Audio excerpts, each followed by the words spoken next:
he didn't even attain, one of the exactly the Vaikuntha planets as we define them. The Vaikuntha can be the whole spiritual realm.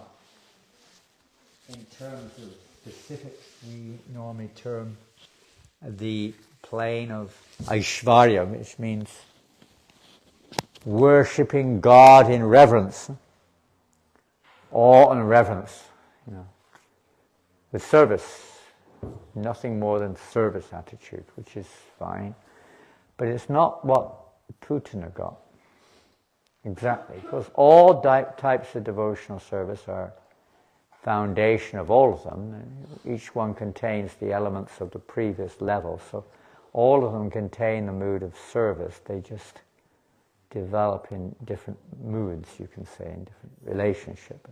Service is the bottom line there, which means to please Krishna. So she attained the position of Vatsalya, mood of Vatsalya, motherly affection, which she had, although it was overwhelmed with hate, but it was there nonetheless. Hatred and love are sometimes quite close to each other in this material experience as well. But Krishna removed the hate, he removed all the poison and all the demoniac karmas and desires, etc. And she was left with affinity towards Krishna in the mood of a nurse. Nurses are one of the mothers, as we heard yesterday, and they are not exactly the same as the actual mother, you could say, but they have the same basic mood to nourish the child. So in that mood she was assisting in one of the realms, not the highest realm, as we'll hear in the purport, but in a realm of the spiritual realm in Goloka. Let's read the purport. And there she was assisting this. With their material measure, these things are more or less inconceivable. More or less. We were reading the other day, Bhaktivinoda Thakur was saying, anybody who is still measuring things according to past, present and future, it's absolutely impossible for them to understand the nature of the soul, the reason why the soul is in this material world. If one's still under any degree whatsoever of the control of material time, one ends up just arguing over things which we cannot understand and commits offenses. That's all that happens. No realization. Simply speculation, accepting who you like to accept with no understanding of what the real truth is. Accept or not accept, we accept what our spiritual master says and get on with it. But to try to measure these inconceivabilities, like how Krishna's pastimes are manifesting all the time, unlimitedly, eternally, and they're ever fresh in unlimited spheres on different levels and so many ways. It's the same personality. Is inconceivable to human experience. It's not even a subject matter for most people at all, but even those who do delve in this area, they have no eligibility to actually understand what's going on. And they speculate and philosophize and whatever. And they have Takshri Krishna Namadina Bhavan Gwayan Indre, with the material senses, no one can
there is a platform of Shanta where you can say the backdrop of the spiritual world. You know, there is apparent, with a real sky, in this world it's apparent, real sky, real moon, you know, it's like a Shanta, or you know, a neutral stage of pure devotional service.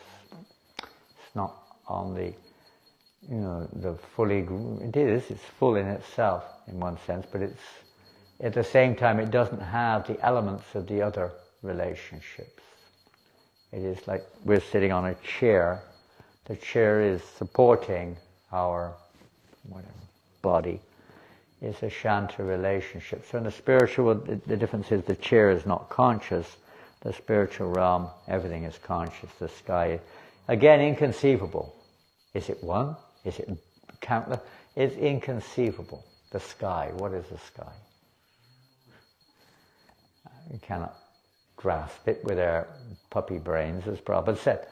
But there in the spiritual realm, everything is conscious and serving Krishna in that way. That's the bhav, that's the nature of that living entity, just like we have natures in this world. If there was no such existence, it wouldn't be much fun. If there was no moon, no sky, no trees, no flowers, nothing. You know, they're essential for supporting your particular. So everything there is again, it's inconceivable. Why? I don't want to take birth as a a molecule in the sky or something in the spiritual world. I'd rather stay here and struggle. You know, at least I got a bit of variety, a bit of fun. You know, you can't conceive of it.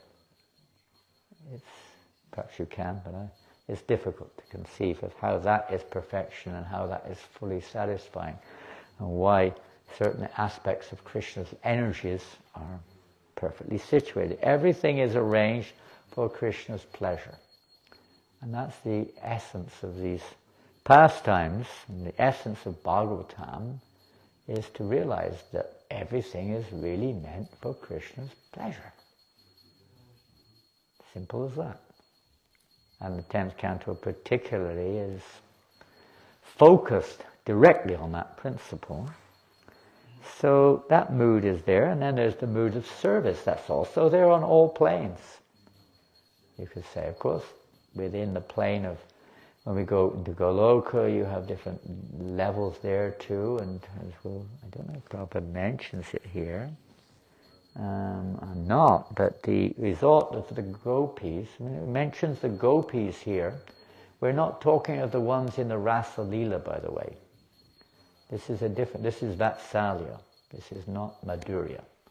This pastime going on here is Vatsalya Bhav with Putana.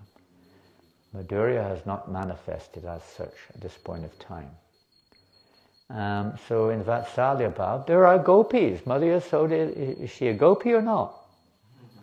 Yes or no? Yes. Is she also dancing in the rasa dance with Krishna? No. Neither are the nurses. Right? They don't have entry there.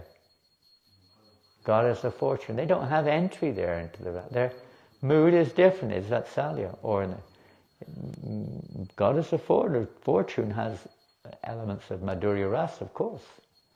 But it's not the same. It's mixed with reverence. Even the queens of Dwarka, do you see them in the rasa dance? No. They're in Madhurya. Their relationship with Krishna is loving exchanges of a very, of that kind. But it's not with this mood. It's tinged with Aishvarya. It's not conjugal. It's not this. What's the word? It's not. It doesn't have that. What's the word? I've forgotten it. But it doesn't have that element. Inhibition. Yeah, there's inhibitions there in their relationship. You're the wife. You're the wife. You're the wife. The husband, wife. There's certain differences there. So that's only found with, certain devotees, the gopis, and not all the gopis. Mother Yasoda and her friends, they're in the mood of mother. They're motherly. So you may have that mood also, and a friend, it sounds a pretty good idea. friend, where the friends, they see Krishna as equal. They don't see him, at least in Braj, in Vrindavan, in the highest plane, they treated Krishna equally. They have equal relationship. There's the concept of Krishna is God, he's the master and I'm the servant. It's like you when you're a kid, or your own kid. Say you've got a kid and you would happen to be the Prime Minister of England or President of France or something, you've got a kid. The kids at school with other kids, is it like, do they care? You're on the sports field or something. Oh, don't tackle him, he's the son of the Prime Minister. Don't dare do that, He's the Prime Minister's son. Or even with the Prime Minister, if he's out with his mates, they don't consider, you're the Prime Minister. They're friends. They just treat each other equally, basically speaking, on the golf course or in the pub or wherever they go. They're like equals. Friendly relationship is different to their role of Prime Minister. So in that relationship, they don't consider Krishna as God. He's just their friend. They love him. They love him absolutely, and they fight with him, and they steal his, play games, and steal his prasadam, and all sorts of things. Why? Because it's for Krishna's pleasure. Krishna likes it. He's happy like that. And even in the material world, you'll find that a father is usually happy when he's with his son or with his friends, his wife, than he is just being worshipped as the king or the prime minister or something. If one is connected with Krishna in any of these transcendental relationships, the course of one's material life is understood to have already ended.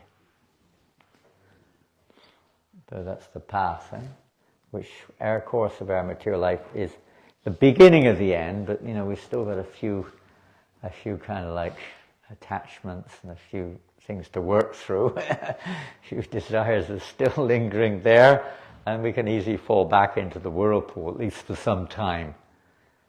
But when one comes to this actual relationship, when it's mature, there's no question of coming back into this material atmosphere.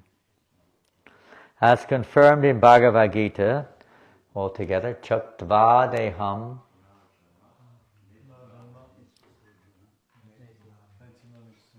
Yes, Naiti Mamiti. So Arjuna. What does that mean? You never come back, For such devotees, going back home, back to God, it is guaranteed. Guaranteed. It's not. We're following such devotees. And if you continue to follow such devotees, you're also in the Yasya Hridasya, Mansa Karmanam Gira, that we're considered liberated. We're not liberated, but you're in the liberated situation, like on a liberated bus journey going back to Godhead. It's not part of this world, But you can get off at that stage. You can get off the bus. There are many stops on the way, and you can get off. If you get off, you have to go through a little bit more, whatever. Birth and death, samsara. If you stay on the bus, you go back to God. It may take some time. Some buses are a little slow. They go a long way round. Some buses are more direct, but depending on the degree that we can see, completely surrender to the process of devotional service. But as long as we're following the captain of the ship, so to speak, the pure devotees of the Lord who are in this situation of relationship with Krishna, then we're guaranteed, if you stick there, to go back to Godhead. It's just a matter of realization in time. Actually, it's not like going on a bus exactly, it's just a change of our consciousness. Conscious change. And the spiritual world is here. It is actually the spiritual world. Our consciousness is simply covered, so we cannot see the spiritual world. It's not like, how far away is it? 1 hour's drive. It's not quite like that. How far is Tour from Mayapur? 80 kilometers, maybe 1 hour, 1 hour and 15 minutes. It's not quite like that. This is immeasurable. Can't measure. It doesn't have time and measurement features, although it may appear to, but not from the material perspective. Na punak kapate rajan sangsaro jnana sambhavaha. This verse also guarantees that devotees who constantly think of Krishna in a particular relationship will never return to this material world. And that's what we're trying to do, isn't it? We're trying to think of Krishna. All the activities which we're doing, many services which are in of themselves very joyful and meant to be, and shanti-cha, ramanti-cha, and they may be necessary also for keeping us engaged and engaging others, connecting others with Krishna conscious mission. At least, becoming eligible to get on the boat or on the bus. We're getting our tickets or whatever to board the bus. They're all important, all the services, but the goal behind them all is, what is the goal? Smartavya satatam Vishnu, Vishmatavya najatu chit. Always, what was it? Always what? Remember Krishna. Never forget him. Tasmat. Is that verse in the Bhagavad Gita? Tasmat sarvash. Oh, I've forgotten simple verses in Gita. Huh? Yeah, Mamanusmara. To remember always. Whatever you do, and everything we do, all the activities we do, we should be conscious of Krishna. That's the goal. It's not the goal, it's the necessary, let's say, stage to awaken the goal. Love of God is the goal, Krishna praying. Which of course incorporates always remembering Krishna. But it's not kind of a mechanical thing. There's nothing else to remember but Krishna. What else are you going to think about? So Krishna performs all these amazing pastimes. So we have pastimes like the killing of the Putana witch. So we have something to remember. Now, what are you going to think about? All the stuff in the mind all day long, isn't it? All your attachments, all your worries, all your concerns, all your issues, all your difficulties, problems.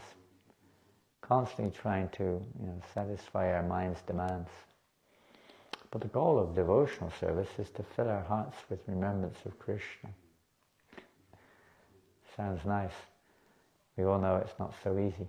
Prabhupada even said one time, if you could, all you need to do is chant Hare Krishna all day long. But we can't do that. So I have to think of so many different services to keep us, freed from entanglement and at the same time spread Krishna conscious mission. Distributing books, worshipping deity and so on. And these activities will gradually awaken within us, purify our hearts, and gradually awaken this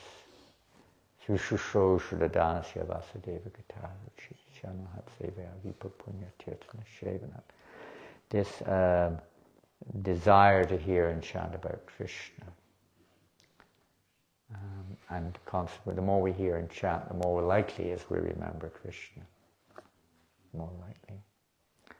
That's the idea, to remember Krishna, as Prabhupada says here. In this material world of samsara, there are the same relationships. One thinks, here is my son, here is my wife, here is my lover, here is my friend. And the opposite of that, of course, there's no, in reality, there's no enemy in the spiritual world as such. And if it appears so, it just increases the love or the pastime. But there's no real enemy. In this material we perceive enemies, we perceive obstacles, we perceive so many difficulties, etc. And time also, of course, separates us in a different way to it. That how it acts in the spiritual realm, it causes devastation in this realm of another kind. Depression and suicide, and so many things. Lovers part, horrible, sometimes murder takes place, all kinds of horrific things can take place sometimes. Due to the effect of samsara, this illusion.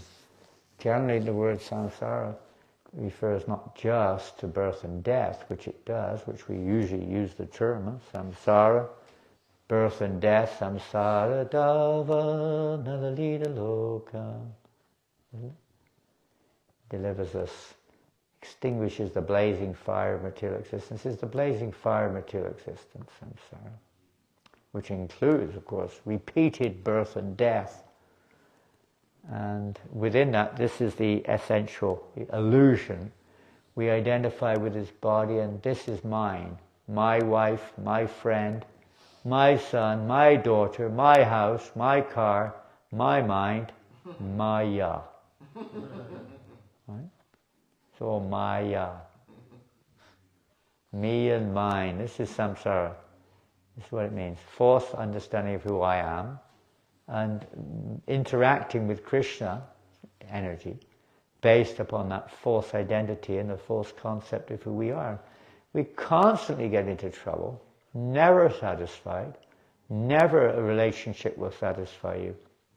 No matter how hard we try, only for a short while we think it's okay, and it's not. After a short time, because time takes it away. And as well as the changing, ever-changing, you could say, desires that flow into our hearts, and the different people we meet who present us with a different perspective to the illusory one we've got. And then we start to see things differently. Well, I didn't see it like that. Oh, wait a minute, that's not so good after all. And then everything falls apart. We get influenced like that. Because it's not constitutional. It's just a temporary perception. Which is always just like the weather is always changing. If you say today, what's the weather? What's the weather like? Well, the weather is, whatever it is, the climate, the sky. Oh, weather means blue sky, sun, and warm weather. Very nice. Very nice. But is it going to be like that next week? What happened? Where's the weather gone? It's changed, hasn't it? Cloudy, windy, rainy, cold. You can't say the weather is not, you can't do. It's ever changing. Material is like that. Ajnana sambhava, such a consciousness awakens in ignorance. Ajnana means in ignorance. Sambhava, this mentality is a result of ignorance. Ignorance of who we are and who is the owner and so on. But when the same relationship awakens in Krishna consciousness, one's spiritual life is revived. I'll read that again. When the same relationships awaken in Krishna consciousness, one's spiritual life is revived. We wake up from a dream. So we're practicing right now to try to develop that relationship.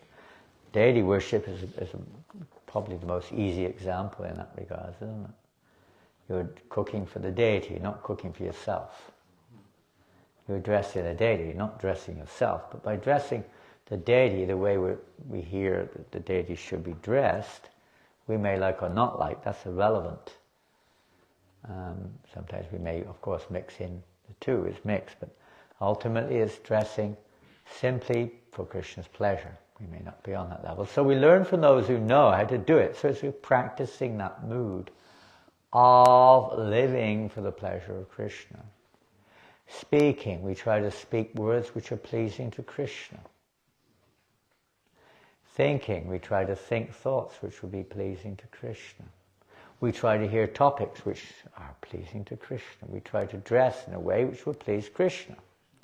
We may not be so conscious in every respect in this regards, and it's difficult to always consider those things, but that's the general principle why we're doing what we're doing. It's not just to control the senses, it's not just to free us from karma, it's not even to gain liberation, as this verse indicates.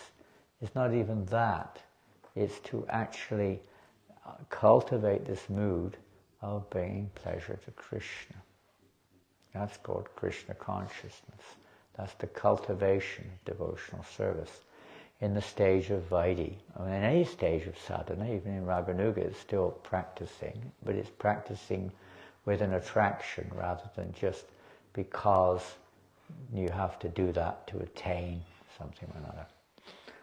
It's a spontaneous attraction towards Krishna in a certain way, and we're practicing to perfect or develop that mood of service towards Krishna. Right now we're just trying to shake ourselves out of the mood of wanting to be the master to the mood of trying to be a servant. Even though the gopis who were friends of Rohini and Mother Yasoda and who allowed their breasts to be sucked by Krishna were not directly Krishna's mothers, they all had the same chance as Rohini and Yasoda to go back to Godhead and act as Krishna's mothers-in-law, servants, and so on. They all acted in different aspects of Vatsalya Bhav, really, serving Krishna in that mood of Mother Yasoda, assisting Mother Yasoda, assisting Rohini, assisting in that mood of bringing pleasure to Krishna by feeding him, caring for him, bathing him, protecting him, and so on.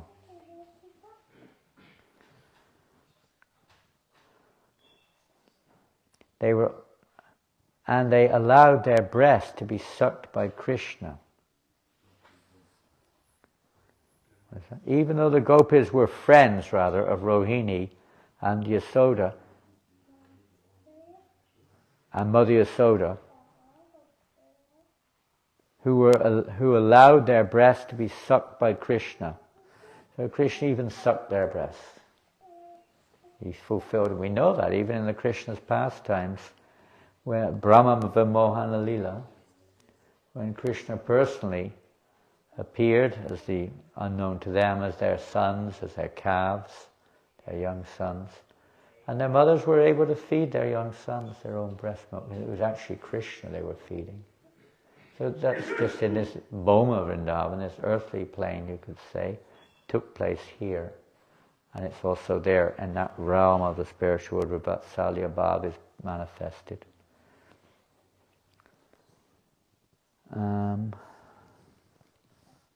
The word samsara refers to attachment for one's body, home, husband or wife and children. And that attachment leads to birth and death. But although the gopis and all the other inhabitants of Vrindavan had the same affection and attachment for husband and home, their central affection was for Krishna in some transcendental relationship, and therefore they were guaranteed to be promoted to Goloka Vrindavan in the next life to live with Krishna eternally in spiritual happiness.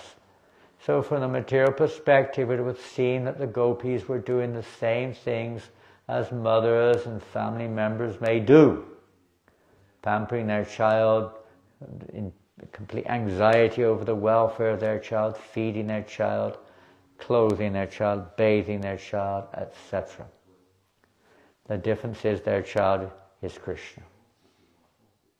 And it's all that they do is wholly and solely. We sometimes hear that in this world that we are experiencing, the closest thing to this mood of pure, unalloyed prema or love is the motherly affection towards the child.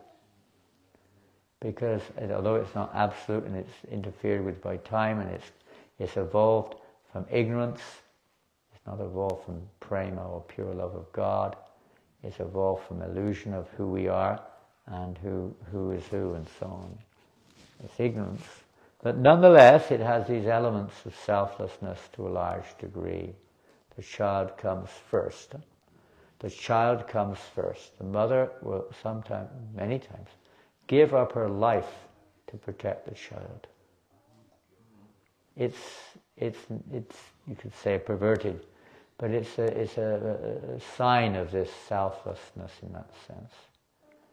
And it's material, but it's still, it's related. Everything's related. Everything has its original counterpart on the spiritual platform.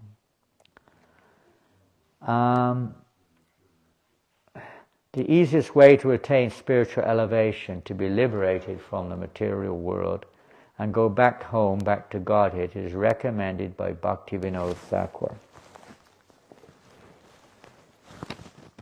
Krishnara samsara kari chadiyanachar.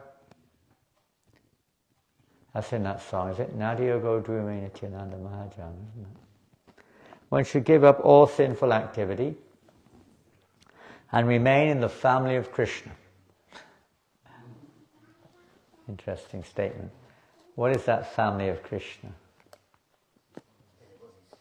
The devotees. Keep in the association of devotees. We may find that we're not so pure and we're still mixed and there's all kinds of apparent anomalies in our interactions, in our behavior and so on.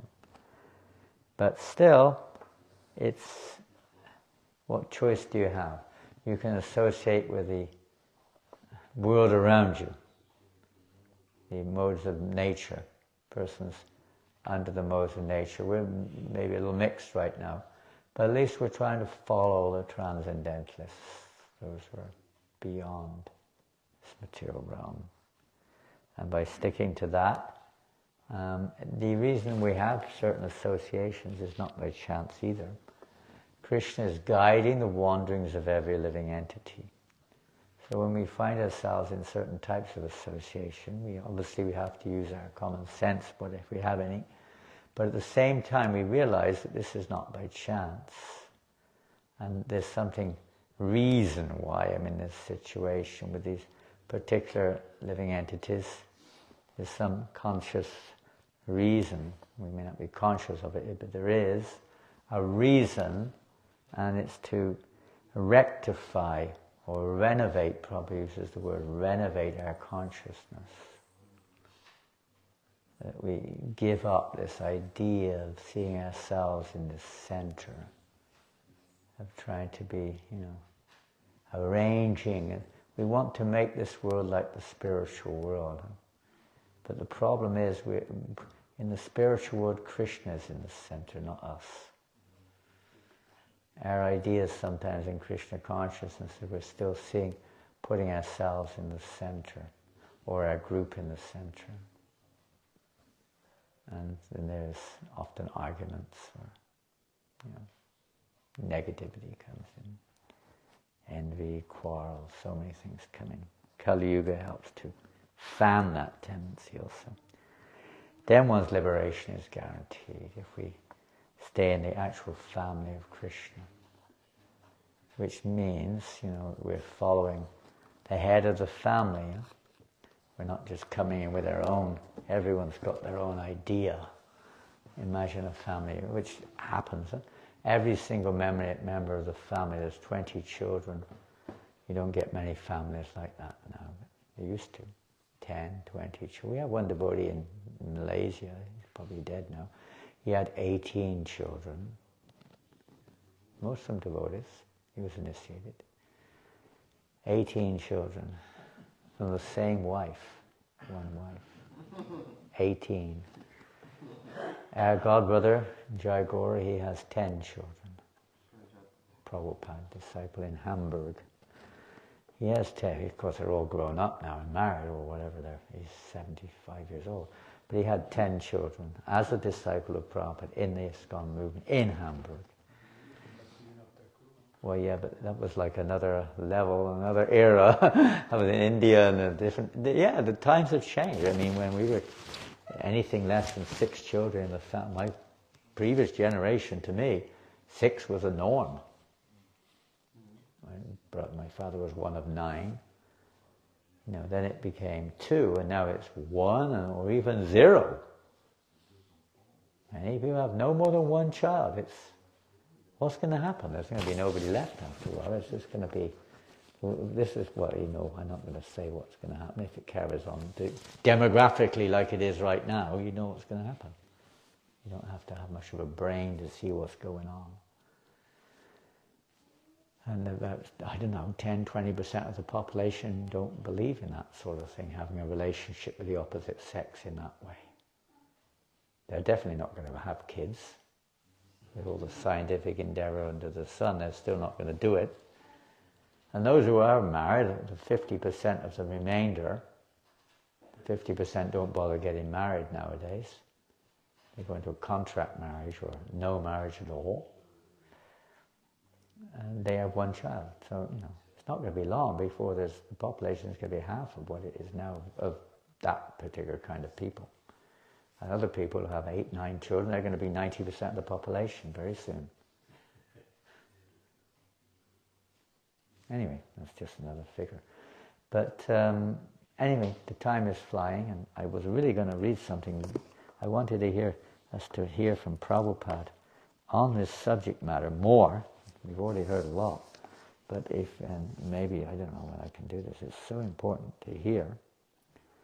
It may be beyond what we call our adhikara, eligibility to digest fully, in the sense of, eat about, but you have to hear about it. You have to hear this topic. These are instructions of Lord Chaitanya. This is the beginning, so it's not very deep. But the beginning of instructions of Lord Chaitanya to Rupa Goswami on this particular subject matter, you could say, in the sense of not just samsara, but the very evolvement from the situation we're in to that platform of transcendence, how it develops. And he asked Rupa Goswami, Lord Chaitanya told him to develop this and put this into written format, which he did in the case of Bhakti Rasamrita Sindhu and other scriptures. Essential book, where Prabhupada calls it the Bible of our movement. And we should hear it. We should hear it. We may not be able to digest or grasp the essential, mood of Nectar of Devotion. At least after the first maybe 18 chapters, it becomes something which we don't have any access to in terms of experiencing, but we must hear about it, otherwise we don't know where we're going. We'll remain at the stage of Vaidhi Bhakti. We have to hear about it at least. Otherwise, how will we develop an attraction for it? One has to develop an attraction, at least for that relationship with Krishna. Why? Because that's what pleases Krishna.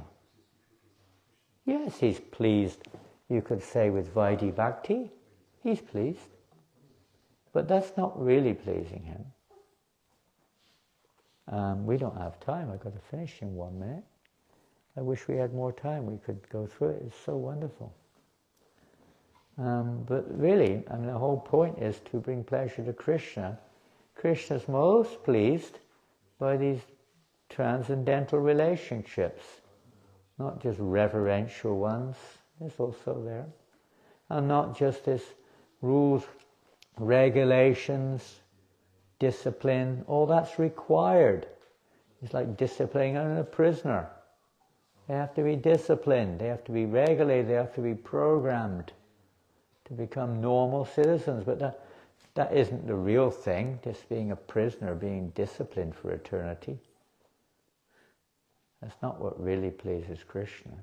It's when we by following that process, which is also God-given through the parampara, that one comes to that platform of realizing what really pleases Krishna. As Prabhupada says again and again, the purpose of the movement is to remember Krishna and to ultimately to enter back into the spiritual realm, sometimes probably even writes it there, enter into the rasa dance. Why? Oh, that sounds fun, I'll have real fun up there, I like that one. Whoa! That's not what it means. At all. Quite the opposite. It's simply because you want to increase Krishna's pleasure. That's all. Unendingly. Playing the actual part designated to us by the Lord. Not playing our own trumpet, as we say. So we're practicing that mood right now. At least that mood of putting Krishna's desires first. We haven't awoken our... you can say we're not that blossom flower, that beautiful flower, or that ripened fruit right now. Like an unripened fruit. That's the Vaidhi path. Huh? The fruit's not ripened yet. But if we stay in the sun, if we stay in the right atmosphere, the fruit may ripen in time. If you're given a choice between a raw mango and a ripe mango, what would you like most? What would be most tasty? Yeah, the ripened one. If you give it a hard, rock-hard green mango, just come to, looking like a fruit. But it's like almost hard as a baseball or a cricket ball or something. Here's a mango. It is a mango. But is it going to be tasty? Prabhu, we have mangoes for breakfast this morning. You won't be very popular. They'll probably throw them at you. Take your mangoes. A sweet mango. That's what pleases. When we become ripened, devotional service is a progression. And if we're not progressing, then we have to see why. It's a progression. And if we're not progressing, that means we're not really, we're meant to be increasing. And the whole mood of the spiritual realm is to increase Krishna's pleasure. So at our stage, it means more surrender. If we're reducing our surrender, we're going in the opposite direction. If we're becoming more inclined to watch rubbish, mundane stuff, or put ourselves in the center, we're going backwards. We're going in the wrong direction. Krishna may allow it. If we want material returns from practicing devotional service, you may get it. But that's not what pleases Krishna. And we're here to understand, where I fit into this, surrender. At this stage, it's surrender. It's not in the spiritual world. It's not like people going around Sarvadharma Parityaka. Hey, so and Gopi, whatever her name is, Kamala Gopi. You have to surrender to Krishna. There's no such thing. It doesn't exist. You have to remember, don't forget Krishna. Don't forget Krishna. You have to get up. You have to follow the principles. You have to go on Sankirtan. It's not just spontaneous, it's actually what you are, there's nothing else in this world. We're still hung up with our dream-like ideas. I'm the proprietor, this is me, I'm the controller, I'm the enjoyer. Why is it I want it like that? We're still trying to manipulate the energies of Krishna for satisfying me. Anyway, it's a big subject. We'll have to do it another day. Hare Krishna, Grantaraj Srimad Bhagavatam Ki Jai.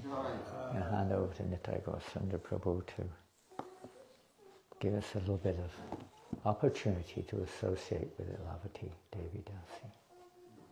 Hare Krishna. Thank you. You want a chair so those can see you?